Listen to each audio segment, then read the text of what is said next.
Some regrets wait a lifetime to be discovered. And sometimes, the truth about the people we walked away from only comes when it's too late to say sorry. When 64-year-old cowboy Jedediah Cole inherits a forgotten ranch in Montana Territory, he expects nothing but a rundown cabin and bitter memories of the father he hasn't spoken to in 30 years. But inside that lonely house, he finds something that changes everything. Journals filled with the father's unspoken words, hand-carved gifts meant for a son who never came home, and one heartbreaking letter that was never sent. As Jed reads by lantern light, he realizes the man he spent decades resenting never stopped waiting for him to come back. What could possibly make a hardened cowboy cry after all these years? Before we jump back in, tell us where you're tuning in from. And if this story touches you, make sure you're subscribed, because tomorrow I've saved something extra special for you. The December wind cut through the pines like a blade, carrying with it the promise of heavy snow. Jedediah Cole sat astride his gray mare, Willow, at the edge of a narrow valley where the Montana wilderness opened into a clearing he'd never seen before. 64 winters had carved lines deep into his face, each one a testament to years spent under open skies, sleeping rough, and earning his keep with rope and saddle. His hands, thick and calloused, rested easy on the reins. His eyes, pale blue beneath the brim of a weathered hat, surveyed the land with the practiced calm of a man who'd learned long ago not to expect much from life. The ranch house stood a quarter-mile ahead, little more than a dark shape against the white expanse. Smoke should have risen from the chimney. Livestock should have dotted the fields. But there was nothing, just silence and the skeletal frames of outbuildings sagging under the weight of neglect. Jed hadn't known his father owned land out here. Hell, he hadn't known much about his father at all, not for 30 years. The letter from the Territorial Claims Office had found him 3 weeks prior, forwarded twice before catching up to him at a cattle station outside Billings. Regarding the estate of Thaddeus Cole, deceased, that's all it said. No condolences, no details, just a deed, a location, and the cold fact that the old man was gone. He'd considered not coming. For 2 days, he'd carried that letter in his coat pocket, feeling its weight like a stone. But curiosity, or maybe something deeper he wouldn't name, had pulled him north through early winter storms, across high passes where the snow already lay thick, until he arrived here at the edge of a property he never knew existed.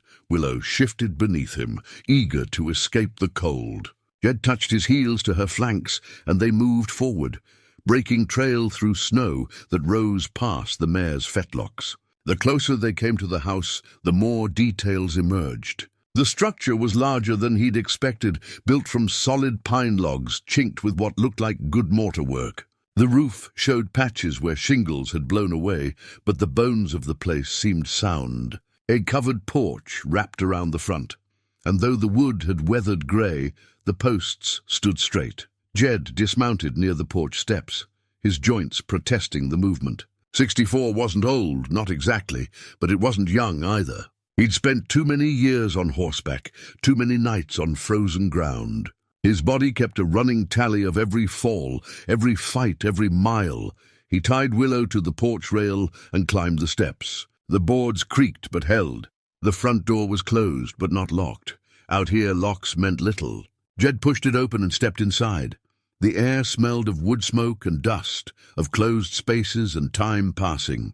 Thin light filtered through windows that hadn't been cleaned in months, maybe years. As his eyes adjusted, the interior revealed itself in pieces.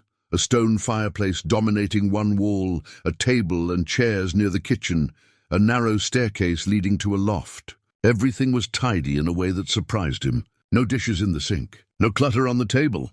The kind of order a solitary man keeps when he has nothing but time. Jed moved deeper into the house, his boots loud against the plank floor. The fireplace held the remnants of a fire, long cold.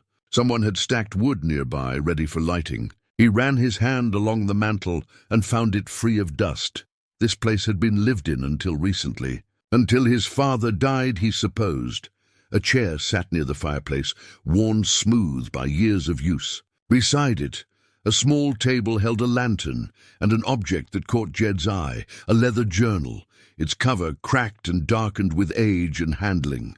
He picked it up, feeling the weight of it. The leather was soft, worked supple by years of touch. When he opened it, he saw his father's handwriting, cramped, careful letters marching across the page in neat rows. He closed it quickly, as if the words might burn him. This was too much, too soon. He wasn't ready to read whatever the old man had written. Not yet. Instead, he explored the rest of the house. The kitchen was simple but well-stocked. Flour, beans, coffee, salt pork. A cast-iron stove dominated the space, its surface clean. Jed opened the cabinets and found tin plates, cups, utensils.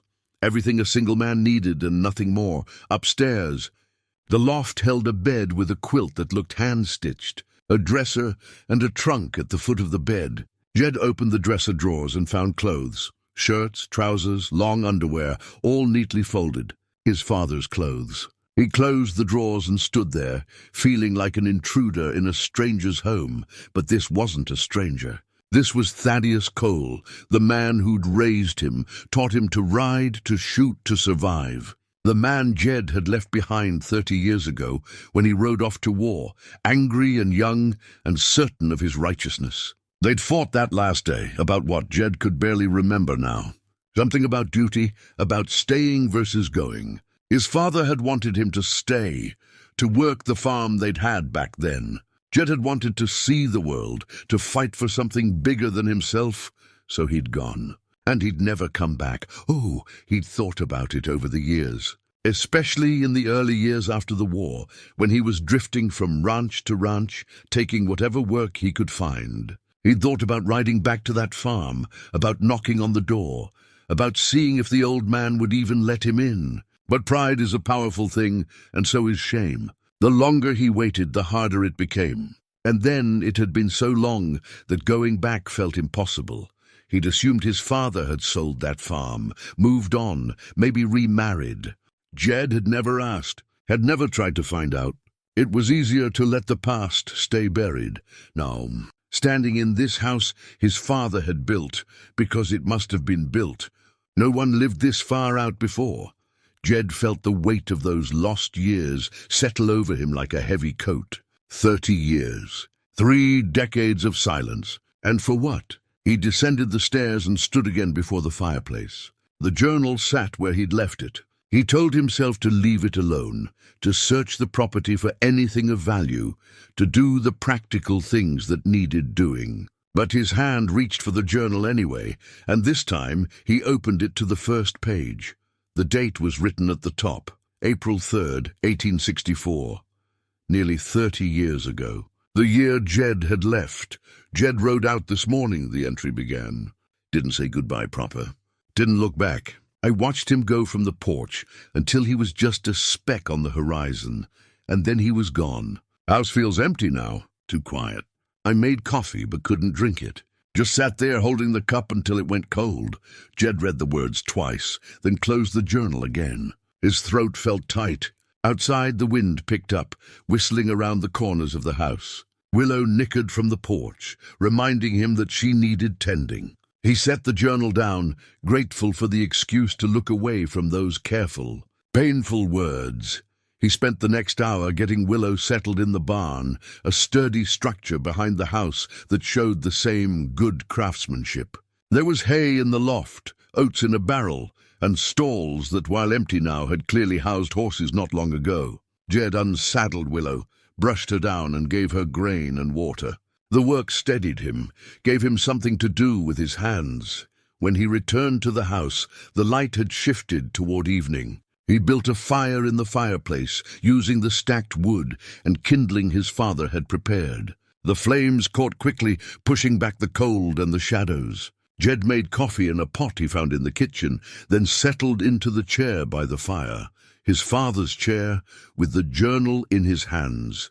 He told himself he'd just read a few entries, just enough to understand what had brought the old man here, to this remote corner of Montana territory. just enough to make sense of how Thaddeus Cole had spent his final years. But as he began to read, page after page, entry after entry, Jed realized that what he was really searching for was something he'd spent 30 years trying to forget, the memory of a father he'd never truly known, and the boy he'd been before anger and pride had driven them apart. The fire crackled. Outside, snow began to fall, soft and steady, covering the land in silence. And in that quiet house, with his father's words filling the space between then and now, Jedediah Cole began to understand that he hadn't come here to claim a deed. He'd come here to face a reckoning he'd been running from for most of his life. The first journal covered 3 years. Jed read through the night, feeding the fire when it burned low, barely noticing when the coffee went cold in his cup. His father's voice emerged from the pages, steady, measured, full of a loneliness that Jed hadn't expected. Entry after entry documented the mundane details of solitary life, weather patterns, repairs to the old farm, the sale of livestock. But woven through it all was a thread of waiting. Still no word from Jed. Suppose that's fair. I wasn't kind when he left, said things I shouldn't have. But a man's pride gets in the way of his good sense sometimes. Heard the war ended. Been watching the road, thinking maybe now he'll come home. But the road stays empty. Sold the farm today. Couldn't work it alone anymore, and truth is, my heart wasn't in it. The place was meant for two, for a father teaching a son. Without Jed, it's just land. That last entry was dated 1867, 3 years after Jed had left. His father had sold the farm. Their farm, the land that had been in the Cole family for 2 generations. Jed set the journal down and stared into the fire. He'd been 22 when he left, full of fire and certainty. He'd figured his father would manage fine without him. The old man was tough, capable. The thought that Thaddeus might have needed him, might have struggled alone, that thought had never crossed Jed's mind. He picked up the second journal. This one beginning in 1868. The entries became less frequent but more personal. His father had moved west, following the railroad work, then north into Montana Territory when gold fever swept through. But Thaddeus Cole hadn't been looking for gold. Found a valley today that reminded me of the farm. Pine trees thick on the ridges, good water, decent soil in the bottomland. A man could build something here. Maybe if I build it, make it into something worth having, Jed might come home. A place out west, like he always wanted to see. A place that's waiting for him. Jed's hands trembled as he turned the pages. His father had built this ranch for him. Not for himself, for a son who never came back. Every log in these walls, every nail driven, every hour of labor had been an act of hope that Jed would somehow find his way home. The entries detailed the construction. Clearing land, cutting timber, raising walls. Thaddeus had hired help when he needed it, but mostly he'd worked alone. The house took 2 years to build. The barn, another year. Slowly, entry by entry, the ranch had taken shape. Got the loft finished today. Made it big enough for a family. Though I suppose that's foolish thinking. But if Jed does come back, maybe he'll have a wife, children. A man can hope. Jed stood abruptly, the journal falling to his lap. He walked to the window and looked out at the snow-covered darkness. Somewhere out there, under all that white, was land his father had claimed and worked and shaped into something meant for him. A gift Jed had never known existed. An apology written in timber and stone and years of solitary labor. He returned to the chair and continued reading, compelled now by a need to know the full measure of what he'd missed. The journals progressed through the 1870s and into the 80s. His father's handwriting grew shakier in places, stronger in others. He wrote about neighbors who lived miles away, about harsh winters and dry summers, about a horse he'd trained and a dog that had been his only company for 5 years. And always, threaded through everything, was the hope that Jed would come home.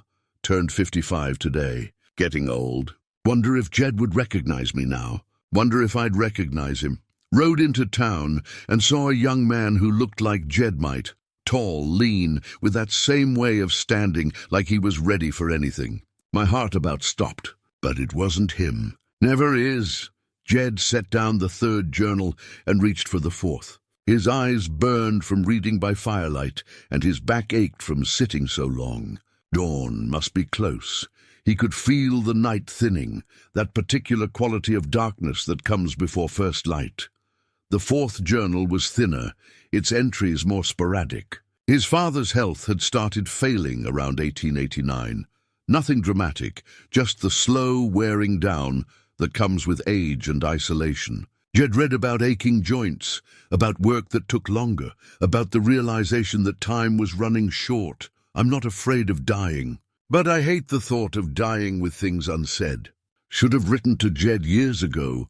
Pride's a sin, and I've committed it too long. Then, in an entry dated just 6 months ago, Jed found something that stopped him cold. Went through Jed's old things today, the box I've kept all these years. Found the wooden horse I carved for him when he was 7. He loved that thing, carried it everywhere.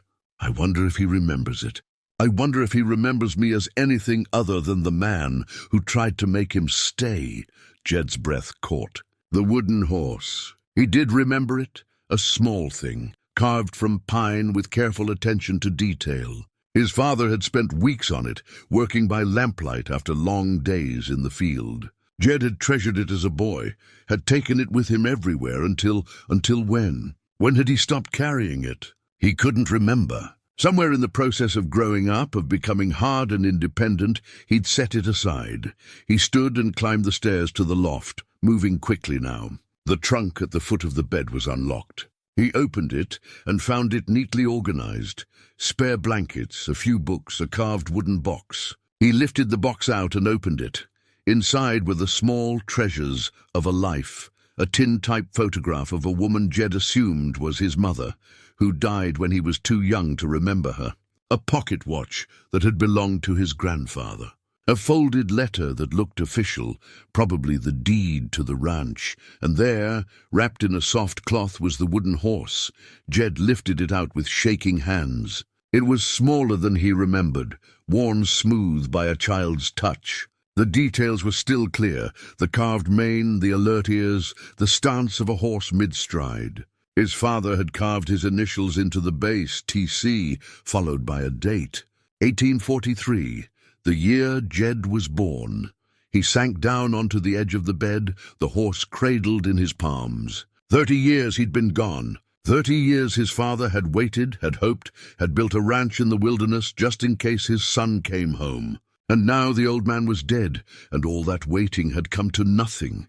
The grief hit him then, unexpected and overwhelming. Not the distant grief of hearing a stranger had died, but the raw, immediate grief of loss, the loss of his father, yes, but also the loss of all those years they could have had, the conversations they never shared, the reconciliation that never came, the simple, ordinary moments of father and son working side by side that could have filled 3 decades. Jed bent forward, the wooden horse pressed against his chest, and for the first time since he was a boy, he wept. Deep shaking sobs that came from a place he'd kept locked away for so long he'd forgotten it existed. He cried for his father, alone in this house, waiting for a son who never came. He cried for himself, stubborn and proud, missing the chance to make things right. He cried for the man he'd been at 22, so certain he was right, so convinced that leaving was the only choice. Outside, the snow continued to fall. The fire in the hearth below burned low. And in the cold light of approaching dawn, Jedediah Cole held a small wooden horse and grieved for all the things that could never be undone. Morning came grey and cold. Jed woke stiff in his father's bed, still wearing yesterday's clothes, the wooden horse on the table beside him. He lay there for a moment, disoriented. Before memory returned, the journals, the realization, the grief that had finally broken through years of carefully maintained distance. His eyes felt gritty and swollen. His body ached from emotion as much as from sleeping wrong. He sat up slowly, joints protesting, and looked around the loft. In daylight, he could see details he'd missed the night before. A water pitcher and basin on the dresser. A pair of boots lined up precisely by the bed. A hat hanging from a peg on the wall. all the small, orderly touches of a man living alone. He descended the stairs and rekindled the fire, then made fresh coffee and stood at the window drinking it, watching snow fall across the valley. The world looked clean and simple under all that white. Deceptive, because nothing about this situation was simple. He should inventory the property, he thought. See what livestock might be around, what supplies were stored. Practical matters would help. Work had always been his solution to complicated feelings. But even as he thought it, he knew he was just looking for ways to avoid the journals sitting by the chair, waiting for him to finish what he'd started. Instead, he explored the house more thoroughly in daylight. The attention to detail surprised him. This wasn't just shelter, it was a home built with care. The windows were set to catch morning light. The kitchen was arranged for efficiency. Small touches everywhere spoke of thought and planning. Hooks by the door for coats and gear, a boot scraper on the porch, shelves built into odd corners to maximize space. In a cupboard near the kitchen, he found more journals, at least a dozen of them, spanning what must be the full 30 years. His stomach tightened.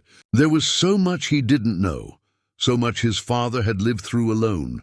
He also found something else, a wooden frame containing a photograph. The image was faded, the paper yellowed, but he could make out two figures clearly enough. A man and a boy standing beside a fence, the man's hand on the boy's shoulder. The man was young, early 30s maybe, with dark hair and a serious expression. The boy was perhaps 10 or 12, looking directly at the camera with an expression Jed recognized, even though he barely remembered being that child. Defiant and proud, but also seeking approval, him and his father. Taken maybe 15 years before Jed left. He had no memory of the photograph being made, but here it was, framed and kept. His father must have carried it west, must have hung it here in this house he built. A reminder of what he'd lost, or maybe a talisman of what he hoped to regain. Jed set the photograph on the mantel, propped against the stone. He needed to see it, needed the reminder that there had been good years before the bad ones, that they hadn't always been at odds. The barn required tending. He pulled on his coat and went out into the cold, grateful for work. Willow greeted him with a soft nicker. He fed her, checked her water, mucked the stall. The rhythm of familiar tasks steadied him. He explored the rest of the barn and found it well stocked. Tools hung on walls, organized by type. Leather tack, saddles, bridles, harnesses, all oiled and maintained. A workbench with drawers full of nails, screws, bits of hardware. His father had been prepared for anything, had built this place to last. In the back corner, under a canvas tarp, Jed found a wagon, not fancy but solid, with good wheels and a sound bed. Beside it were sleds for winter hauling, everything a working ranch would need. But where were the animals? The neighboring homesteads must have taken them when his father died. Or perhaps he'd sold off stock as he got older and couldn't manage the work. Jed spent the rest of the morning exploring the outbuildings and taking stock. A smokehouse, empty now but built properly. A root cellar dug into the hillside, lined with stone, still holding a few preserved goods. A workshop with a forge that showed signs of regular use. His father must have done his own metalwork. The competence of it all amazed him. Jedediah Cole had come out here alone and built not just a house, but a complete homestead, everything needed for self-sufficiency. By noon, Jed's stomach reminded him he hadn't eaten since yesterday. He returned to the house and made a simple meal from the supplies he'd found. Beans, salt pork, cornbread from a mix. He ate standing at the counter, too restless to sit.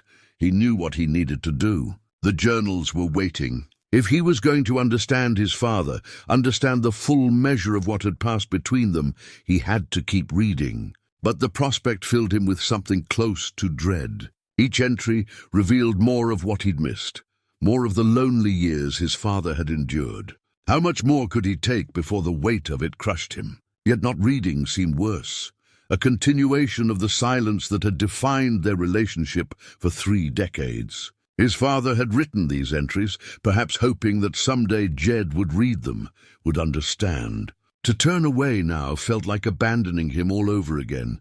He cleaned up from lunch and returned to the chair by the fire. The journals sat in chronological order on the small table. He picked up where he'd left off, in the 5th volume, dated 1890 onward. The entries from this period were shorter, sometimes just a few lines. His father's health was clearly declining. References to pain in his joints, difficulty with heavy work, the hiring of a young man from a neighboring ranch to help with repairs. But despite the physical struggles, there was no self-pity in the words, just acceptance and a continued stubborn hope. Sam Henderson's boy helped me fix the barn roof today. Good worker. Reminded me of Jed at that age, eager, strong, not afraid of heights. Made me wonder what Jed's doing now. If he's well, if he ever thinks of the old man he left behind. Jed closed his eyes. Yes, he thought. I thought of you. Not often enough, not in the ways I should have, but I thought of you. Usually late at night when I couldn't sleep, when the loneliness of my own making pressed in too close. I thought of you and told myself it was too late, that too much time had passed, that you'd have moved on and forgotten me anyway. But you hadn't forgotten. That was the truth he was facing now, the truth that made his chest ache with regret. His father had never forgotten, never stopped hoping, never stopped waiting for a reconciliation that Jed had been too proud and too afraid to pursue. He read on, entry by entry, year by year. The journals documented a life of quiet perseverance. Small pleasures, a good hunt, a mild winter, the sight of elk crossing the valley at dawn. Small sorrows, the death of that dog he'd loved, a harsh spring that killed early calves. The increasing isolation as age made travel to town more difficult, and through it all, woven like a thread through cloth, was the presence of the absent son. Jed was there in every page, even when not mentioned explicitly. The house had been built for him. The ranch had been maintained for him. Every decision his father made seemed to carry the question, what would Jed think? What would Jed want? The afternoon wore on. The fire burned low, and Jed added wood without looking, his eyes fixed on his father's careful handwriting. Outside, the snow had stopped, leaving the world buried in white silence. And inside, in a house built by hope and sustained by stubborn love, a son read his father's words and tried to understand how he'd gotten everything so wrong. As evening shadows lengthened across the valley, Jed reached a journal entry that made him pause. The date was 1891, and his father's handwriting looked particularly shaky, as though written in pain or exhaustion. Bad night. Old wound acting up again? War's been over more than 40 years, but the body keeps its own calendar. Funny how something that happened when I was barely older than Jed was when he left can still make itself known all these years later. Makes me think maybe Jed carries his own wounds from his war. Hope he got through it better than I did. Jed read the entry twice, then set the journal down. His father had fought in a war. In all his memories of childhood, all the years they'd spent together, he couldn't recall his father ever mentioning military service. He stood and paced the room, trying to remember. Had there been signs he'd missed? Evidence he'd been too young or too uninterested to notice? He climbed the stairs to the loft again and opened the trunk more thoroughly this time. Beneath the wooden box with the photograph and the horse, he found clothing and blankets. But at the very bottom, wrapped in oilcloth, was something else. He lifted it out carefully and unwrapped it. Inside were 3 medals, tarnished but intact, attached to faded ribbons. He carried them to the window, where the last of the daylight could illuminate them. His hands shook as he examined each one. The first was a campaign medal, the kind issued to soldiers who'd served in the Mexican War. The dates on the back confirmed it, 1846, 1848.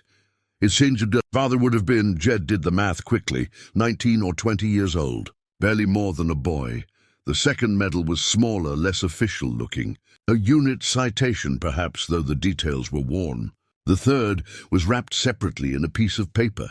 When Jed unfolded the paper, he found a commendation signed by an officer whose name he didn't recognize. It praised Private Thaddeus Cole for valor during the Battle of Chapultepec, for pulling 2 wounded men to safety under heavy fire. Jed sat on the edge of the bed, the medals in one hand and the commendation in the other. His father had been a hero, Not in the loud, bragging way some men spoke of their service, but in the quiet way that mattered, risking his life to save others. And he'd never said a word about it. Why? He had tried to remember conversations from his childhood, moments when talk might have turned to military service or war stories. Had his father avoided the subject deliberately? Or had Jed simply never asked, never been interested enough in his father's past to inquire? He thought back to that last argument before he left to fight in the war between the states. His father had been adamant that Jed shouldn't go, had tried everything to convince him to stay. Jed had thought it was just a father's reluctance to see his son in danger, or maybe stubbornness, a desire to keep Jed tied to the farm and under his control. But what if it was something else entirely? What if his father knew exactly what war was, knew the reality of it in ways Jed, in his youthful enthusiasm, couldn't imagine, and was trying to spare him that knowledge? Jed rewrapped the medals carefully and took them downstairs. He set them on the mantel beside the photograph, creating a small shrine to the man he was only now beginning to understand. Then he returned to the journals, searching for more references to his father's service. He found them scattered through the earlier entries, brief mentions that took on new meaning now that he knew what they referred to. A comment about the heat of Mexican summers, a note about dreaming of comrades long dead, a reflection on the strange persistence of memory, how moments of terror could feel more real decades later than the quiet years that followed. And then, in an entry from 1893, he found this. Jed's been gone almost 30 years now. Sometimes I wonder if he made it through the war, if he's out there somewhere alive and well. Other times, I fear the worst, that he fell on some battlefield, that he's been dead all this time and I never knew. Maybe that's why I couldn't bear to write to him after he left. If he was dead, a letter would never reach him. If he was alive and chose not to respond, that would be its own kind of death. Better to hope in ignorance than to know for certain I'd lost him. The words hit Jed like a physical blow. His father hadn't written because he was afraid. Afraid of confirmation that his son was dead, or worse, that his son had survived but wanted nothing to do with him. And Jed, in his own fear and pride, had made the same choice, better to maintain distance than to risk rejection. Two men, father and son, both shaped by war, both carrying wounds they never spoke of, both too afraid to bridge the gap between them. The waste of it made Jed's throat tight with anger, at himself, at his father, at the stubborn pride that ran in their blood like a curse. He thought of his own war years, the things he'd seen and done, the friends he'd lost. The way violence changed a man made him harder and more careful with his emotions. He'd come home from that war a different person than the boy who'd ridden away, and he'd never found his way back to who he'd been before. Had his father experienced the same thing? Had the Mexican War taken the boy Thaddeus Cole had been and returned a man who couldn't quite connect with normal life, who held parts of himself back even from his own son? Jed understood now why his father had argued so fiercely against him going to war. It wasn't about control or stubbornness. It was about love. A father trying to protect his son from experiences he knew would leave scars that never fully healed. But Jed hadn't listened, had seen only his father's opposition and not the anguish behind it. He read late into the night, building the fire high against the cold, discovering his father one entry at a time. Thaddeus Cole emerged from the pages as a complex man, capable and strong, but also vulnerable and lonely. A man who'd done his best to raise a son alone after his wife died. A man who'd made mistakes but tried to learn from them. A man who'd loved deeply but struggled to show it in ways his son could understand. And Jed saw himself reflected in those pages too. The same stubbornness, the same tendency to hold emotions close, the same difficulty asking for what he needed or saying what he felt.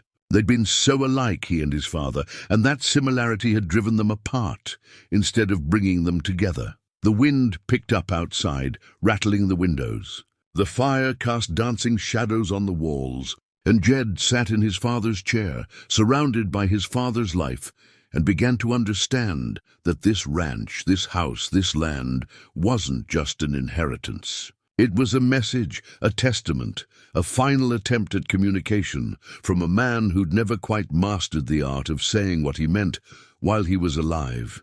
Tomorrow, Jed thought he'd explore the land itself, see what his father had built beyond these walls. But tonight, he would keep reading, keep learning, keep trying to piece together the man he'd spent 30 years running from and was only now beginning to see clearly. 3 days passed. Jed fell into a rhythm. Mornings tending to Willow and exploring the property, afternoons reading the journals, evenings sitting by the fire as his father's words washed over him like a slow, steady rain. The snow had stopped, but the cold persisted, sharp enough to make his breath visible even inside until he got the fire going strong. He found things his father had made. Small things mostly. A wooden spoon carved smooth. A set of pegs by the door, each one shaped differently, a bear, an elk, a pine tree. Decorative but functional. His father had been an artist of sorts, Jed realized. Not in any formal way, but in the way of men who work with their hands and find satisfaction in making things well. The workshop drew him particularly. It was a separate building, smaller than the barn, but well insulated against the cold. Inside, it smelled of sawdust and metal and oil. The good smells of craft and creation. Tools hung in precise order on the walls.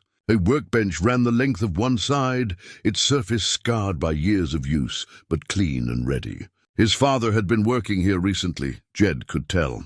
Shavings in a bucket beneath the bench, a rag with fresh oil stains. On the workbench sat something that made Jed's breath catch, a rocking chair half-finished. The frame was complete. The rockers perfectly curved and sanded smooth. But the back and seat weren't attached yet, just leaning against the wall nearby. The wood was beautiful, cherry by the look of it, carefully selected and worked with skill. Jed ran his hand along one of the rockers, feeling the smoothness of it. This wasn't rough carpentry. This was fine furniture, the kind that took time and patience and an eye for detail. Who had his father been making it for? Himself? That seemed unlikely. There were already chairs in the house, and his father had never struck Jed as someone who needed comfort beyond the basic. He looked more carefully at the workshop and found drawings tacked to the wall. Sketches of furniture pieces, chairs, a table, a chest. Some were annotated with measurements and notes in his father's handwriting. One sketch showed a cradle, beautifully detailed, with carved animals along the sides. At the bottom of that sketch, his father had written, "For Jed's children, should he have them. Should he come home." Jed sank onto a stool by the workbench, the weight of those words settling over him. His father had been making things for grandchildren he might never meet, planning for a future that depended on reconciliation that might never come. The hope embodied in that half-finished cradle sketch felt almost unbearable. He'd been selfish, Jed realized. Not just in leaving, but in staying away. He'd thought about his own hurt, his own pride, his own fear of rejection. But he'd never truly considered what his absence meant for his father. The years of waiting, the slow erosion of hope, the loneliness of a life lived in expectation of someone who never arrived. He returned to the house as afternoon light slanted long across the snow. The journals waited. He was 3/4 through them now, deep into the 1890s. His father's handwriting had grown shakier in recent years, the entries more sporadic. Sometimes weeks would pass between entries, as though his father lacked the energy or will to write. But one entry from 1894 caught Jed's attention. "Sam Henderson stopped by today. Mentioned seeing a man in town who looked like he might be related to me. Tall blue eyes, in his 50s. Said the man was asking about work, about ranches in the area. My heart started pounding so hard I thought I might fall over right there. Could it be Jed? After all these years?" I didn't ask Sam more questions, didn't want to seem desperate, didn't want to hope too hard. Been disappointed too many times. But I found myself cleaning the house, making extra food, watching the road. Foolish old man. It probably wasn't him at all. Jed closed the journal and stared into the fire. 1894. He would have been 51 that year, and he had been in Montana. He remembered that clearly. He'd spent that winter working for a ranch east of here, maybe 100 miles away. He'd even ridden through a town that might have been where his father traded. Henderson, the name was familiar. Had Jed met a man by that name? Possibly. He'd met a lot of people over the years, most of them forgettable, but he'd never asked about his father. Never tried to find out if Thaddeus Cole was still alive, still in the territory. He'd been that close, maybe just days of riding, and he'd never even tried. The realization made him feel sick. His father had cleaned the house, had hoped and waited, had looked down that road for a son who was nearby but never came. How long had he waited? Days, weeks? When had he finally accepted that it wasn't Jed, that it was just another false alarm in a long line of disappointments? Jed stood and walked to the window, pressing his forehead against the cold glass. The valley stretched out before him, beautiful and empty. His father had died here alone. Had he died hoping? Or had he finally, at the end, accepted that Jed was never coming back? He turned back to the journals and kept reading, driven now by a need to know the answer to that question. The entries from the late 1890s and early 1900s were brief, often just weather notes or small observations. His father's health was clearly declining. References to pain became more frequent. The name Sam Henderson appeared regularly. Apparently he'd been checking on Thaddeus, helping with heavy work, making sure the old man was managing.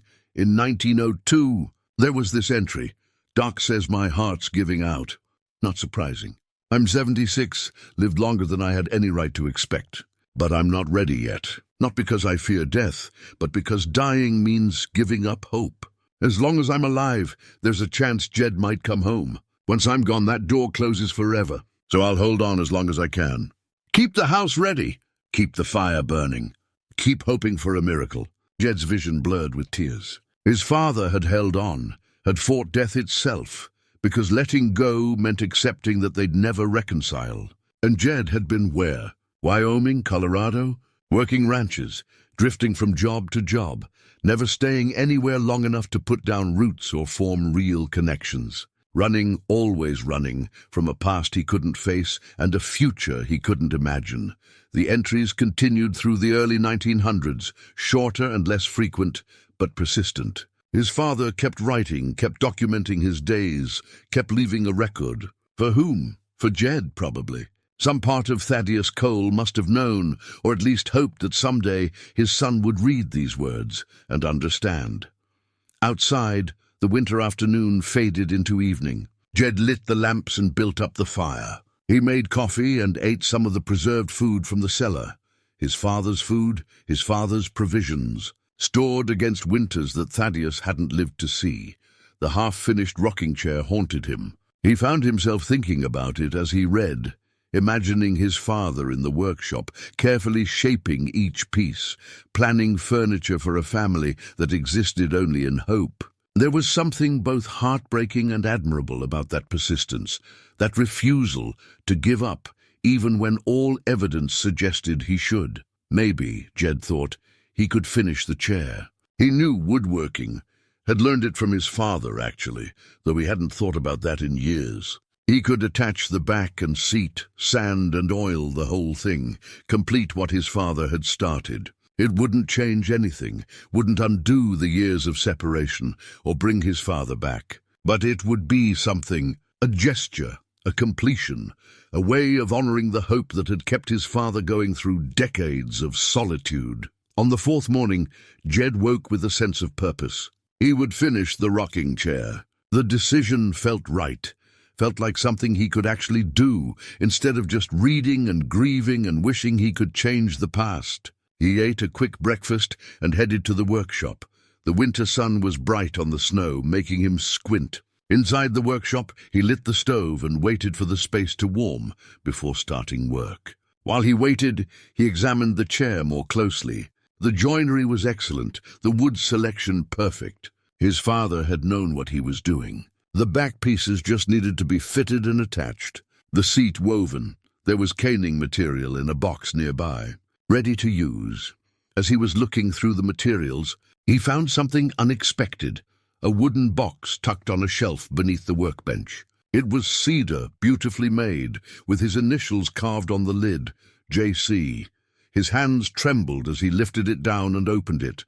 Inside were letters, not his father's letters to him, but letters in Jed's own handwriting. Letters he recognized, letters he'd written years ago and never sent. How could they be here? He pulled out the first one, dated 1871, 7 years after he'd left. He remembered writing it, late at night in a bunkhouse in Kansas, drunk and melancholy, missing home in a way he'd never admit to anyone. He'd written 3 pages, pouring out his experiences in the war, his struggles to find work after, his loneliness. At the end, he'd written, "I'm sorry I left the way I did. I was young and stupid and thought I knew better than you. I didn't, I know that now." He'd sealed the letter, addressed it, but he'd never posted it. In the morning, sober and embarrassed by his emotional outpouring, he'd torn it up. Or at least he'd thought he had. But here it was, intact. He pulled out another letter, this one from 1876, and another from 1882, and another from 1889, 7 letters in total, spanning 2 decades, all in his handwriting, all addressed to Thaddeus Cole, all letters he'd written and then, in fits of pride or fear or shame, decided not to send. How were they here? He looked at the first letter again more carefully. The seal was broken, but the letter looked red, handled. He unfolded it and noticed something written at the bottom in his father's handwriting. "Received this from Mrs. Patterson, the postmaster's wife in Laramie." She found it in the trash behind the post office, saw it was addressed to me, saved it thinking it might be important. Took her 3 years to track me down and send it. 3 years. But she did it. God bless that woman. Jed sat down hard on the stool, his legs suddenly weak. Mrs. Patterson. He remembered her vaguely, a kind woman, maybe 50 years old, who'd run the post office with her husband. He'd torn up the letter and thrown it away outside the post office, and she'd found it, had pieced it together, had kept it, knowing somehow that it mattered, and she'd found his father. Had sent it to him, 3 years later, but she'd sent it. He looked through the other letters. Each had a similar note in his father's handwriting, explaining how it had come to him. One had been found by a ranch hand who'd known both of them. Another had been retrieved from a trash pile by a hotel clerk. A third had been kept by a bartender who'd seen Jed writing it, and then, hours later, drunkenly destroying it. His father had received every letter Jed had written, even the ones he'd tried to destroy. People had intervened, had saved them, had tracked down Thaddeus Cole, and delivered them. As if the universe itself was trying to bridge the gap between father and son, and his father had kept them, had put them in this beautiful box with Jed's initials, had treasured them. Jed read through each letter with shaking hands. They were raw, emotional, nothing like how he normally talked or wrote. They revealed his vulnerabilities, his regrets, his loneliness. Reading them now was like looking at a younger version of himself. A man still capable of admitting he needed his father, still hoping for reconciliation even as he ran from it. In the last letter, dated 1889, 14 years ago, he'd written, "I think about coming home sometimes, but then I wonder if you'd even want to see me after all this time. I wonder if you hate me for leaving, for staying away so long. I wouldn't blame you if you did. I hate myself for it sometimes. But then I tell myself it's too late, that too much time has passed, that it's better to leave things as they are than to try and fail to fix them. Maybe I'm just a coward. Probably I am. But I keep thinking maybe someday I'll work up the courage to ride back and knock on your door. Maybe someday, beneath that in his father's handwriting, you're not a coward, son. You're human. And it's never too late. The door is always open. I'm always waiting. Come home whenever you're ready. I'll be here." Jed bent forward, the letter pressed against his chest, and sobbed. His father had known about his doubts, his fears, his self-loathing, and had answered him, even though the answer could never be delivered. Had written words of forgiveness and welcome that Jed had never seen until now, when it was too late to matter. Or was it too late? He lifted his head and looked around the workshop, at the tools and materials, at the half-finished chair, at the sketches on the wall. His father was gone, yes, but his presence remained in everything he'd built, everything he'd made, everything he'd left behind. Jed stood and wiped his face with his sleeve. He carefully returned the letters to the cedar box and set it aside. Then he turned to the rocking chair and began to work. He fitted the back pieces, checking each joint carefully. He worked slowly, methodically, the way his father had taught him decades ago.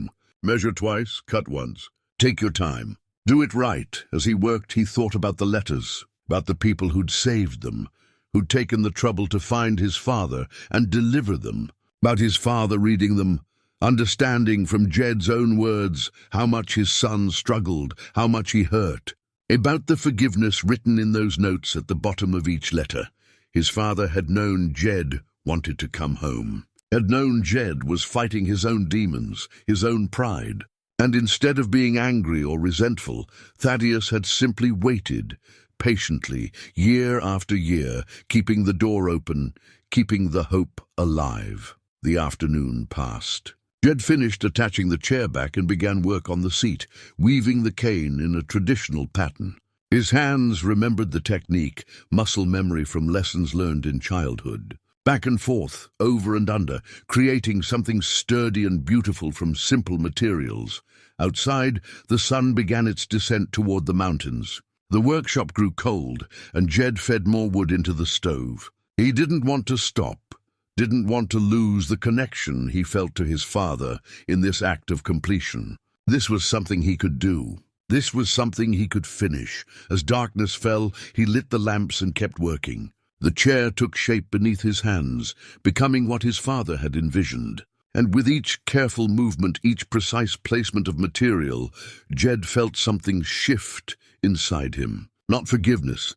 He wasn't sure he deserved that yet. But maybe the beginning of understanding. Maybe the first small step toward accepting that, while he couldn't change the past, he could at least honor it by finishing what his father had started. Jed finished the rocking chair near midnight. He sat in it, testing the stability, the comfort. It was good work, solid and true. His father would have been proud. The thought made his chest ache, but it was a different kind of ache than before. Not just grief, but also something like satisfaction. He'd completed something his father started. It was a small thing, maybe, but it felt important. He returned to the house, cold and exhausted. But before bed, he picked up the final journal, the one he'd been avoiding. This one covered the last 3 years of his father's life. The handwriting was barely legible in places, shaky and uncertain. Jed steeled himself and began to read. The entries were sporadic, sometimes weeks apart. His father's health had deteriorated significantly. References to pain, difficulty breathing, weakness. Sam Henderson appeared frequently, bringing supplies, helping with chores. His father had been dependent on others at the end, a fact that must have galled a man who'd prided himself on self-sufficiency. But even in these final entries, there was no bitterness, just acceptance and that persistent, stubborn hope. Sam brought news from town today. Says there's been a man asking questions about the Cole family, about where we might have ended up. Description matches Jed, tall, blue eyes, around 60 now. Sam asked if he should tell the man where to find me. I said no. If Jed's looking for me after all these years, he needs to find me on his own, needs to make that choice himself. I won't force reconciliation. It has to be freely given, or it means nothing. The entry was dated 6 months ago. 6 months. Jed's hands shook as he read it again. Someone had been asking about him, someone fitting his description. But he hadn't been looking for his father 6 months ago. He'd been in Wyoming working a ranch, not thinking about Montana or family or anything beyond the next paycheck. So who had been asking questions? He read on, looking for more information. 2 weeks later, another entry. The man came by today. Wasn't Jed. Was a lawyer from back east, hired by someone to track down family members for an inheritance matter. Some distant cousin I never knew died with money and no heirs. They were trying to find anyone with Cole blood. I told him I had a son, but didn't know where he was. The lawyer said he'd try to find Jed, said it could be substantial money. I gave him what information I could, birth date, description, last known locations from years ago. Hope came and went so fast I barely had time to feel it. For a moment I thought my prayers had been answered, but it was just business, just money. Nothing that matters. Jed closed his eyes. An inheritance. He'd never heard about it. which meant the lawyer had never found him. That money, whatever it was, must still be sitting in some account somewhere unclaimed. It didn't matter. Money had never mattered much to him, but the fact that his father had tried to help find him had given the lawyer information. That mattered. Even when he knew it wasn't Jed looking for him, Thaddeus had tried to help his son, had wanted him to benefit from this unexpected windfall. The journal entries grew briefer and more difficult to read. His father's handwriting deteriorated to the point where Jed had to puzzle out some words. But he persisted, needing to read to the very end. 3 months before his father died, there was this. Doc says I have weeks, maybe a month or 2. Heart's given out. They've made arrangements with Sam. He'll handle things after I'm gone. Make sure the ranch goes to Jed if he can be found. I've written a letter to my son. The letter I should have written 30 years ago. I'll leave it where he'll find it if he comes. Not in the journals. He might not read all of these, but somewhere obvious. Somewhere he can't miss it. Jed's pulse quickened. A letter. His father had written him a letter. He looked around the room wildly, trying to think where his father might have left it. Somewhere obvious. Somewhere he couldn't miss. He stood and began searching. The mantel first. Nothing but the photograph and the medals. The table. Just the journals and the lantern. He checked the kitchen, the cupboards, under the bed upstairs. Nothing. Back downstairs, he stood in the middle of the room, forcing himself to think. Where would his father put something he wanted Jed to find? Where had his father spent most of his time? The chair, the one by the fire. His father's chair, where he'd sat for years, reading and thinking and waiting. Jed knelt beside it and felt along the underside of the seat. His fingers found something, a piece of oilcloth tacked to the bottom of the chair. He tore it loose and found an envelope, carefully protected from moisture and time. On the envelope, in his father's shaking handwriting, "For Jedediah Cole, my son. To be read when you finally come home." Jed's hands trembled so badly he could barely open the envelope. Inside was a letter written on good paper, the words more carefully formed than in the journal entries, as though his father had taken great pains to make it legible. "Dear Jed," it began, "if you're reading this, I'm gone, and you've come home at last. I want to start by saying what I should have said 30 years ago. I'm sorry. I'm sorry for the way I spoke to you the day you left. I'm sorry for trying to make you into something you weren't. I'm sorry for all the ways I failed you as a father. I was afraid, you see. Your mother died when you were so young, and I raised you alone, and I was terrified every day that I'd lose you too. When you wanted to go to war, all I could think about was the Mexican War, the things I'd seen, the friends I'd lost. I didn't want that for you. But I expressed that fear as anger, as control, and I drove you away. I've spent 30 years regretting that. 30 years building this ranch, hoping you'd come home. I knew you wouldn't come back to the old farm. There were too many bad memories there. So I came west, to the frontier you always wanted to see, and I built something new. Something clean. A place with no history except hope. I want you to know that I understand why you stayed away. I read your letters, yes, all of them, even the ones you tried to destroy. Good people saved them for me, and through those letters I came to know the man you became. I'm proud of that man, Jed. Proud of you. You thought I hated you for leaving. You thought I blamed you. But the truth is, I only ever blame myself. I should have told you about my own war, about what it cost me. I should have shared my fears instead of issuing orders. I should have been honest about how much I needed you to stay, instead of making it about duty and obligation. But we're both stubborn men, you and I. Both too proud to admit when we're wrong. Both too afraid of rejection to risk reaching out. I see that now, at the end of my life, and I wish I'd seen it sooner. The ranch is yours. Everything I built for you. Use it however you see fit. Live here or sell it. I won't haunt you either way. But I hope you'll stay, at least for a while. I hope you'll sit in this chair by the fire and read my journals and come to understand that you were loved every single day of your life, even when we were apart, especially when we were apart. I'm not asking for forgiveness. I'm not even asking to be remembered kindly. I'm just asking that you understand I never stopped being your father. I never stopped waiting for you to come home. And I never ever stopped loving you. You're free now, Jed. Free from whatever guilt or shame kept you away. Free to live your life without the weight of our estrangement. I hope you find peace. I hope you find happiness. I hope you find all the things I wanted for you and never knew how to say. Your father always, Jedediah Cole. Below the signature was a postscript, added in an even shakier hand, P.S.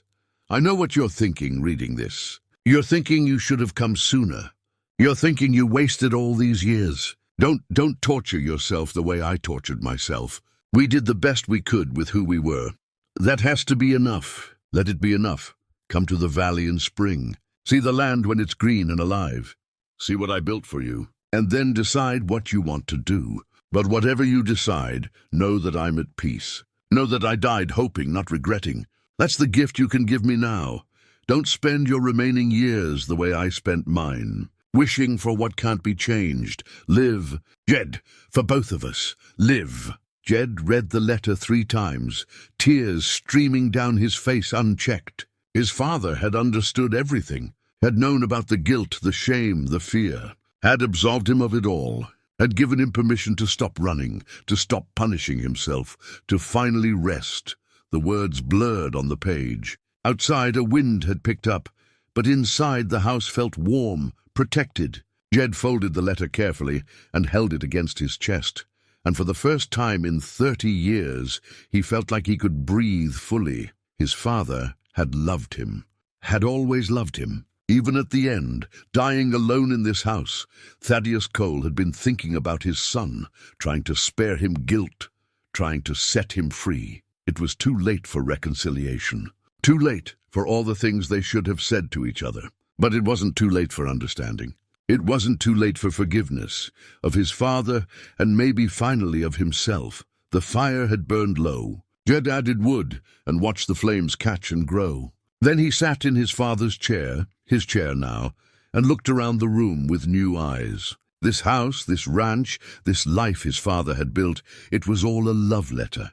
Every log, every nail, every carefully chosen detail was his father saying what he couldn't say with words. I love you. Come home, you're forgiven. You're free. And now at last Jed understood. And understanding, he could begin to heal. Morning found Jed still in the chair, his father's letter on his lap. He dozed fitfully through the night, waking every hour or so to stoke the fire, unable to sleep properly for the thoughts churning in his mind. The letter had changed everything. Or maybe it hadn't changed anything at all, just clarified what had always been true.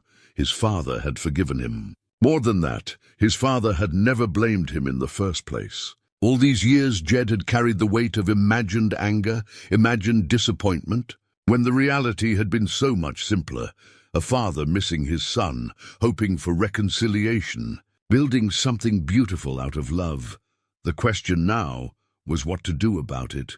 He could sell the ranch. Sam Henderson would probably know buyers, or he could contact the Territorial Land Office. The property was valuable. Good water, decent soil, solid structures. Someone would want it. Jed could take the money and continue the life he'd been living, drifting from ranch to ranch, working for wages, owning nothing and being owned by nothing. But even as he thought it, he knew he couldn't.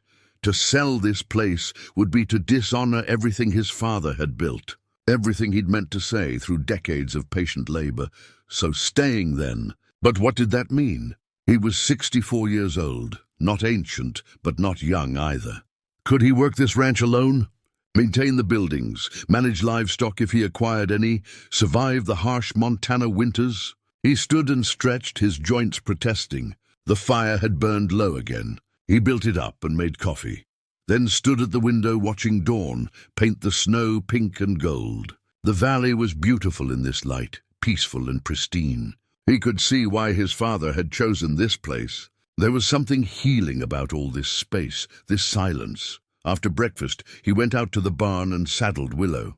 Time to explore the property properly, to see the full extent of what his father had claimed and what condition it was in. He needed to understand what he'd be taking on if he stayed. The day was cold, but clear. Willow picked her way through the snow while Jed surveyed the land. The ranch encompassed more acreage than he'd realized.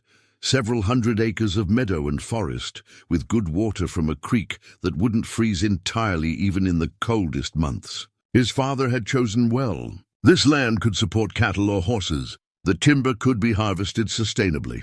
There was game in the forest. He'd seen elk tracks and evidence of deer. He found fence lines that needed repair, outbuildings that needed attention. Work, lots of it. But honest work, the kind he knew how to do. The kind that left a man tired but satisfied at the end of the day. He also found something else, markers. Wooden stakes driven into the ground at intervals, each one carved with initials and a date. J.C. 1868, J. C. 1869, J.C. 1870. His father had marked the property boundaries with Jed's initials. Even then, even at the very beginning, he'd been claiming this land for his son. By noon, Jed had circled the entire property. He stopped on a rise that overlooked the valley, giving Willow a rest. From here he could see the house, the barn, the outbuildings, the whole homestead laid out below him like a map.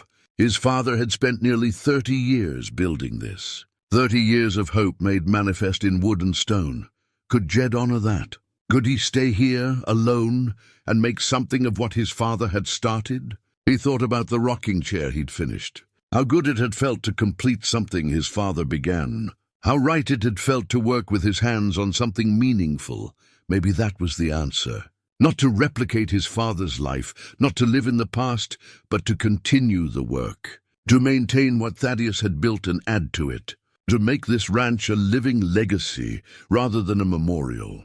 He rode back to the house as afternoon shadows lengthened. Inside, he built up the fire and sat at the table with the final journal, the one that had held his father's last entries. He needed to finish reading it, needed to see his father's final thoughts. The last few entries were brief, barely more than a sentence or two. His father had been very ill at the end, probably in significant pain. But the final entry, dated just 2 weeks before he died, was longer. Today I signed the deed over to Jed. Officially, legally, recorded at the land office. The ranch is his now, whether he ever sets foot on it or not. Sam helped me ride to town. I couldn't have made it alone. The clerk asked if my son knew about the transfer. I said no, but it didn't matter. This land was always meant for him. Now it's written down proper in the records, where anyone can verify it. Jedediah Cole, owner, has a nice sound to it. I feel at peace knowing it's done. Whatever happens now, the ranch will go to Jed. He can sell it or keep it, work it or abandon it. That's his choice to make. But at least he'll have the choice. At least I'll have given him something. I'm tired now. Tired, but content. I've done what I could. The rest is in God's hands and Jed's. I hope they're both kinder to him than I was. Jed sat back, stunned. His father had signed the deed over before he died. The ranch was already his. Had been his for months. The notification from the territorial office hadn't been about an inheritance to be claimed. It had been a notification of existing ownership, transferred before his father's death. He needed to see the deed. He returned to the loft and the trunk, pulled out the wooden box, and found the folded document beneath the photograph and medals. He brought it downstairs to read in better light. There it was, legal and official, ownership transferred from Thaddeus Cole to Jedediah Cole, dated 8 months ago. His father's signature, shaky but clear. The clerk's stamp, everything proper and legal. His father had known he was dying, and had made sure Jed would inherit without complication. No probate, no questions. Just a clean transfer from father to son, the way it should be. Jed pressed his palms against his eyes. The planning his father had done, the care he'd taken to make things easy for a son who might never come, it overwhelmed him. Even at the end, even knowing Jed might never know or care, Thaddeus had been thinking about his welfare, trying to provide for him. That evening, Jed sat at the table with paper and a pen he'd found in the desk. He needed to write his own thoughts down, needed to process everything he'd learned and felt over these past days. The words came slowly at first, then faster. He wrote about arriving at the ranch, expecting nothing, about finding the journals and the wooden horse, about discovering his father had been a war veteran, a craftsman, a builder of beautiful things, about the letters Jed had written and tried to destroy, and how they'd found their way to his father anyway, about the half-finished rocking chair and completing it, about the final letter, the words of love and forgiveness and freedom, and he wrote about his decision, because somewhere in the process of writing, the decision had crystallized. He would stay. Not forever, perhaps. He didn't know what forever looked like anymore. But for now, for this winter and the spring, his father had asked him to see. He would stay and repair what needed repairing. He would stay and finish what his father had started. He would stay and try to become the man his father had believed he could be. It wasn't about guilt anymore. It wasn't about making amends for lost time. It was simpler than that. This was home. He'd been running for 30 years, and he was tired of running. Here, in this house his father built, on this land his father claimed, Jed could finally stop. He finished writing as full dark fell outside. The fire crackled peacefully. The house creaked and settled around him. Familiar sounds he was already learning to interpret. He folded the pages and set them aside. Tomorrow he would ride to town and talk to Sam Henderson, find out about supplies and neighbors and what needed doing before spring. He would start making lists, planning work, thinking about the future instead of dwelling on the past. He would begin the process of transforming from a drifter to a rancher, from a son in exile to a man with a home. But tonight, he sat in his father's chair with his father's letter and let himself feel the full weight of what he'd lost and found. Let himself grieve for the years that were gone and accept the grace of the years that remained. Outside, stars emerged in the cold Montana sky. Inside, a fire burned steady and warm. And Jedediah Cole, 64 years old and finally home, felt something he hadn't felt in decades: hope. Not the desperate reaching hope his father had carried for so long, but a quieter hope. The hope that it wasn't too late to build something good. The hope that a life could be changed even near its end. The hope that home, once lost, could be found again. He would stay. The decision settled over him like a weight lifting, not being added. He would stay and do right by the legacy his father had left him. He would stay and see the valley in spring, green and alive, the way his father had wanted him to see it. He would stay and finally, after all these years, live the life he was always meant to live, here, home. The ride to town took most of the morning. The snow had settled and the trail was passable, though Jed had to dismount twice to lead Willow through drifts. The cold bit through his coat, but he barely noticed, his mind occupied with what he'd say to Sam Henderson and how he'd explain his presence after 30 years of absence. The town was small, barely more than a trading post, a few houses, and a saloon that probably doubled as a community gathering place. Jed tied Willow outside the trading post and stood for a moment, steeling himself. He was about to meet people who'd known his father, who'd helped him in his final years. People who might have opinions about the son who'd never visited.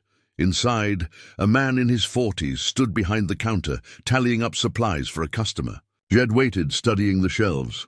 The place was well stocked: dry goods, tools, ammunition. Everything a homesteader might need. When the customer left, the man turned to Jed with a polite smile. "Help you with something?"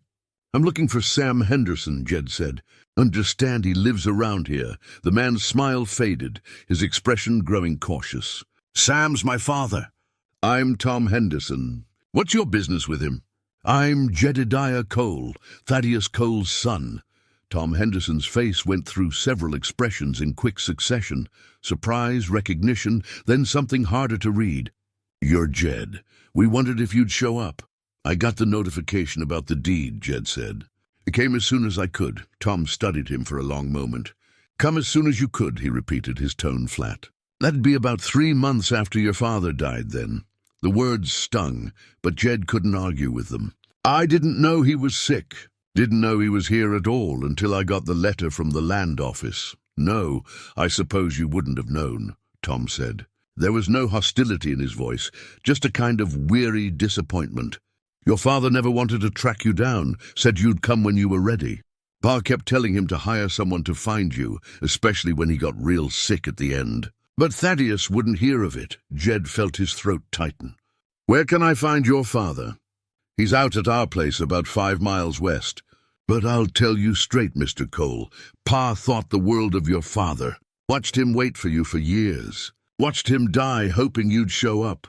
Don't expect a warm welcome. I don't, Jed said quietly. I don't expect anything. I just need to talk to him about the ranch, about what needs doing. Tom's expression softened slightly. You planning to stay then? Not just sell it off?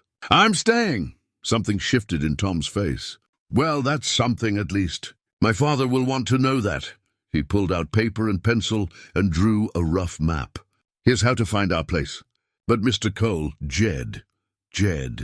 My father's a good man, but he's got strong feelings about loyalty and duty. Your father was his friend. Best be prepared for that. Jed took the map and nodded his thanks. Before leaving, he bought supplies. Coffee, flour, salt, ammunition. The rifle he'd found in the house was his father's, a good Winchester, well-maintained. He'd seen it over the fireplace, the wood stock worn smooth with use and carved with initials, T.C., and underneath, added later in a different style, J.C. His father had carved Jed's initials into his own rifle, as if they were both meant to hold it, both meant to use it to provide and protect. Jed had taken the rifle down that morning before leaving, had checked the action and found it perfectly maintained. His father had cared for it right up until the end. Now it was Jed's, and he'd bought ammunition to make sure he could use it if needed, for hunting, for protection, for carrying on what his father had started. The ride to the Henderson place took an hour. It was a working ranch, larger than his father's, with cattle visible in the distance and smoke rising from a substantial house. Jed dismounted at the gate and led Willow up to the porch. The door opened before he could knock. A man in his 60s stood there, weathered and hard-eyed. "I know who you are," he said. "Tom sent word you were coming. Mr. Henderson, I appreciate you taking the time. Don't appreciate anything yet," Sam Henderson said. "Your father was the best man I ever knew. Watching him wait for you year after year, that was hard. Real hard." "I know," Jed said. "And I can't undo that. Can't change it. I'm not here to make excuses or ask for forgiveness. I'm here because the ranch needs work, and I don't know the area. I need help. If you're willing to give it, I'd be grateful. If not, I'll figure it out on my own." Sam studied him for a long moment. "You really staying? Not just here to settle the estate and sell?" "I'm staying," Jed said. "For the winter at least, maybe longer. Need to see it through spring. My father," his voice caught. "My father asked me to see the valley in spring. That's what I'm going to do." Something in Sam Henderson's face shifted. Not warmth, not yet, but a slight thawing. "He told you that?" "He left me a letter. Told me a lot of things." Sam nodded slowly. "All right, then. Come inside. We'll talk about what needs doing." He stepped aside to let Jed enter, then added quietly, "Your father never gave up hope, you know. Right until the end. Drove me crazy sometimes, that faith of his. But I suppose it wasn't misplaced after all, was it? You did come home. Just wish he'd lived to see it." "So do I," Jed said, and meant it with every fiber of his being. "So do I." Sam Henderson's house was warm and solid, built by a man who'd raised a family here. They sat at the kitchen table while Sam's wife Martha brought coffee. She was kind but reserved, clearly taking her cue from her husband's cautious acceptance. "Your father kept that ranch in good shape right up until he couldn't anymore," Sam said. "Last year I helped him with the heavy work, roof repairs, wood cutting. He had plans, always plans. Wanted to build a stable, improve the irrigation. Talked about it like he had all the time in the world, or like he wanted to leave things ready," Jed said quietly. "Ready for someone else to continue?" Sam nodded. "Maybe so. He was a planner, your father. Thought everything through." He paused, then added, "He knew he was dying. Doc told him months before the end. But he didn't slow down. If anything, he worked harder, like he was racing the clock. Getting everything ready," Jed said. "For me, for you." Sam's expression was unreadable. "Even though you hadn't written, hadn't visited, hadn't given any sign you cared whether he lived or died." The words were harsh, but Jed didn't flinch from them. "That's true, all of it. I was a coward and a fool. I let pride and shame keep me away, and now I have to live with that, do you? Sam leaned back in his chair. Or are you just passing through, easing your conscience before you move on to the next thing? I'm staying, Jed said firmly. I told your son the same thing. I'm staying through winter and spring at least, maybe longer. That ranch, it was my father's dream. I owe it to him to try. Martha Henderson spoke for the first time. That's what he wanted to hear, I think. Not that you were sorry, but that you'd stay. That the ranch wouldn't be abandoned. Sam shot his wife a look, then sighed. She's right. Your father talked about the ranch like it was a living thing, like it needed tending, caring for. He'd say, when Jed comes home, he'll understand. He'll see what I built and he'll know. Know what? Jed asked. That he was loved, Martha said softly. That's what the ranch was, proof of love. Every log, every nail. He built it all for you. Jed's eyes burned, but he kept his composure. I know that now. I read his journals, all of them, and the letter he left me. Sam straightened. He left you a letter? Hidden under his chair. He wrote it near the end. It said, Jed's voice caught. He cleared his throat and continued. It said I was free, that I shouldn't spend my life regretting the way he'd spent his, that I should live. The kitchen was quiet except for the ticking of a clock on the wall. Finally, Sam nodded. That sounds like him. Always thinking of others, even at the end. He stood and went to a shelf, returning with a worn, leather-bound book. He asked me to give you this if you showed up. Made me promise. It was a Bible, old and well-handled. Jed took it carefully and opened it to the front page. There, in faded ink, was a family tree, names and dates going back generations. His mother's name, Rebecca Cole, born 1818, died 1845. His own name, Jedediah Cole, born 1843, and beneath his name, in his father's handwriting, my son, my pride, my greatest joy. May he find his way home. The entry was dated 1865, the year after Jed left. He turned the pages and found more entries scattered throughout. Verses his father had marked, passages underlined. In the margins, notes in that familiar handwriting. Prayers mostly. Prayers for Jed's safety.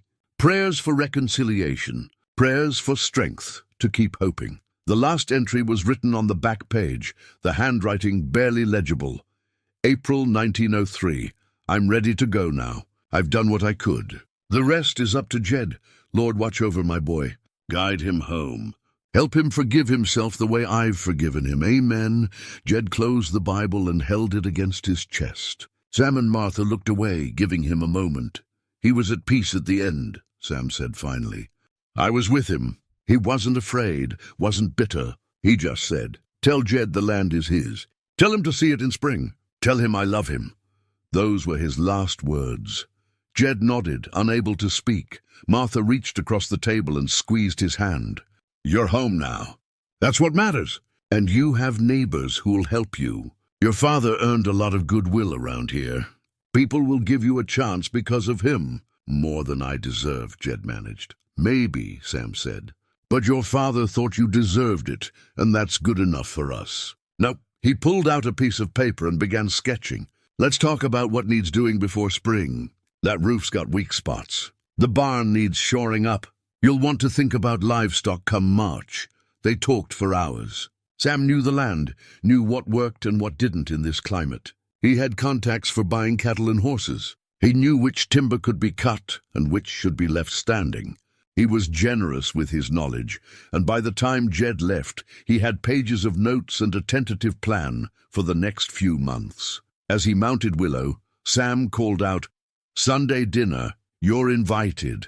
Martha insists. I don't want to impose. It's not an imposition, Martha said, appearing in the doorway. Your father ate with us most Sundays, once he got too weak to cook much. It's what neighbors do. What family does, family. The word hit Jed hard. He nodded, not trusting his voice. The ride back to the ranch was thoughtful rather than anxious. Jed held his father's Bible carefully, protecting it from the cold. Inside its pages was a record of faith.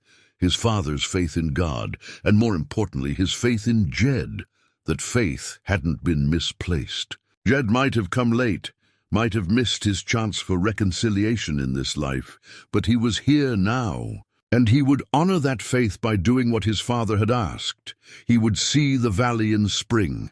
And he would stay, and he would live. Spring came slowly to the Montana Valley, announcing itself first in small signs, longer days, the sound of water running beneath melting snow, the appearance of birds that had gone silent through the winter. Jed marked these changes the way his father must have.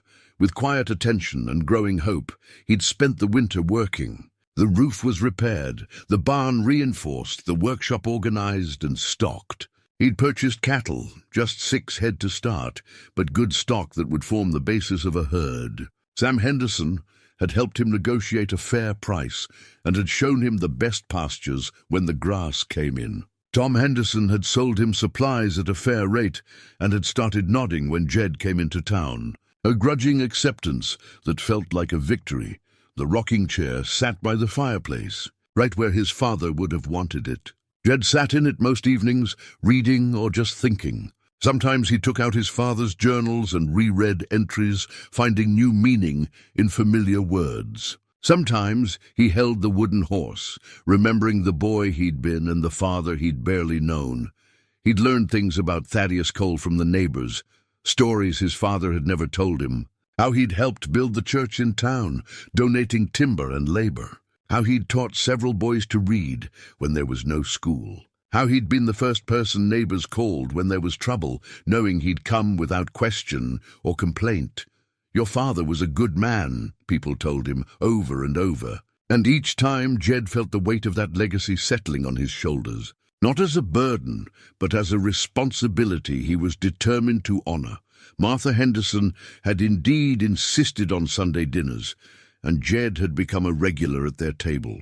Other neighbors had welcomed him too, cautiously at first, then with genuine warmth as they saw he meant to stay. He was becoming part of the community his father had helped build, finding his place in a web of relationships that had existed without him, but now included him. One morning in late March, Jed woke to a sound he hadn't heard in months. Rain on the roof. Not snow, but actual rain, steady and soft. He rose and looked out the window.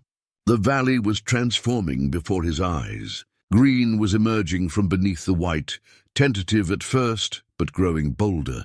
The creek ran full and loud. The pines looked darker, richer. This was what his father had wanted him to see. The land alive, full of promise, ready for the work of another season. Jed understood now why his father had asked him to wait for spring. Winter had been necessary, time to grieve, to understand, to decide. But spring was about moving forward, about growth and possibility.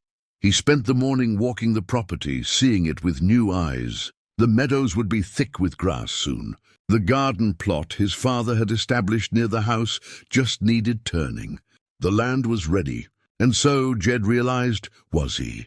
That afternoon he sat at the table with a new journal he'd purchased in town. The leather was stiff, unmarked.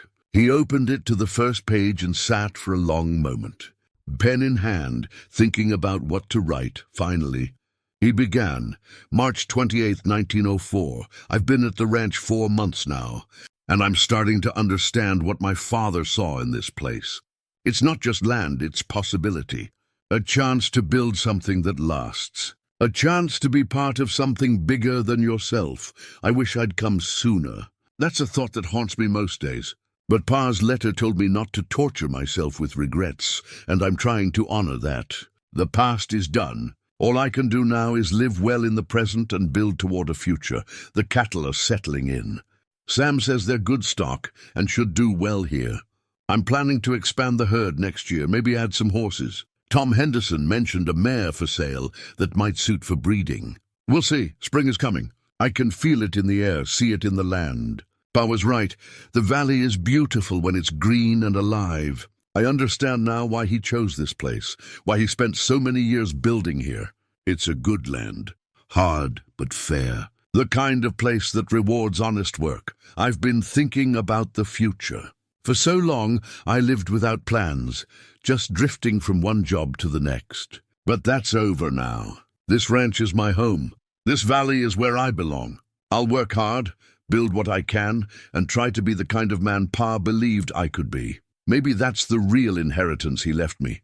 Not the land or the house, but the belief that I was worthy of them. That I could be more than a drifter, more than a man running from his past. That I could be someone who builds instead of abandons, who stays instead of leaves. I hope I can live up to that belief. I hope I can make him proud, even though he's not here to see it.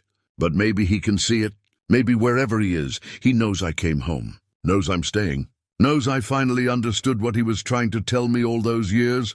I love you, Pa. I should have said it when you were alive, but I'm saying it now. And I promise I'll take care of what you built. I'll honor your legacy. I'll make this ranch into something you'd be proud to see. That's my promise.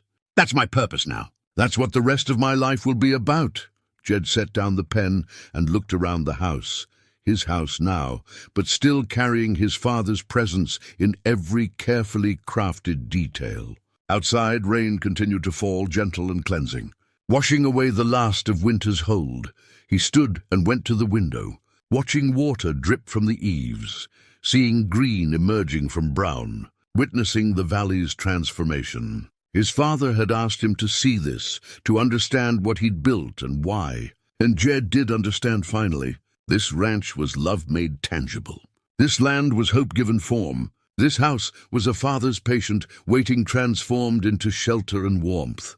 Some regrets wait a lifetime to be discovered. But some truths once discovered can change everything. Jed had found his truth in his father's journals, in his father's letter, in the life his father had built while waiting for a son to come home. And now that son was home. Not the young man who'd ridden away 30 years ago, full of fire and certainty, but a man who'd learned, through hard years and hard lessons, what truly mattered. A man who finally understood that home wasn't a place you left behind. It was a place you carried with you until you were ready to return. The rain slowed, then stopped. Sunlight broke through the clouds, illuminating the valley in golden light. Steam rose from the warming earth. Birds began to sing. And in a house built by hope, surrounded by land claimed by love, Jedediah Cole stood at the window and watched spring arrive, just as his father had asked him to do. He was home, finally truly home, and he would stay.